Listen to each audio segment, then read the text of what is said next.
बुजुर्ग देखो, ये हमारे साथ ये बुजुर्ग है यहाँ पर, ये हमारे देखो छोटे छोटे बच्चे यार, ये देखो, अब ये देखो ये छोटे छोटे बच्चे हमारे जो ना अम्मा पूरे में देखो, ये हमारे जो ना कपड़े भी बुजुर्ग या अम्मा जी है, इनके कपड़े नहीं बदन पर, पाँव में जूते नहीं है, प्यासे भूखे प्यासे, इनकी मदद हम करें। सारे मुसलमानों से अपील है, सारे जो हमारे दोस्त अहबाब हैं उनसे अपील है, आप देखो ये कितना बस्ती है, ये तो है कि हज़ारों हैं इस तरह जो है। अल्लाह तबारक व तआला इनकी मदद करे, और आप हज़रत से भी अपील है कि आप भरपूर इनकी जो है ना मदद करें, जितना भी हो सके।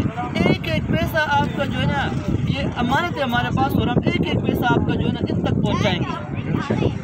हम इसमें कोई वो नहीं करेंगे, अल्लाह तबारक व तआला भी हमें जो है ना वो देख रहे हैं, और इनकी खिदमत हमारे ऊपर जो है ना वो फ़र्ज़ है। अब ये हमारे मुसलमान भाई है, हदीस पाक में आते हैं, हुज़ूर सल्लल्लाहु अलैहि वसल्लम की हदीस है कि मुसलमान सारे एक आज़ा की तरह, एक जिस्म के आज़ा की तरह, एक अज़ू में तकलीफ़ होती है, सारी जिस्म को तकलीफ़ होती है।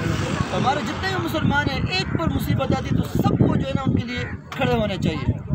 अल्लाह तबारक व तआला हमें इसकी तौफीक दे और हमें इनकी मदद करे। अल्लाह तबारक व तआला हमें इखलास की तौफीक दे।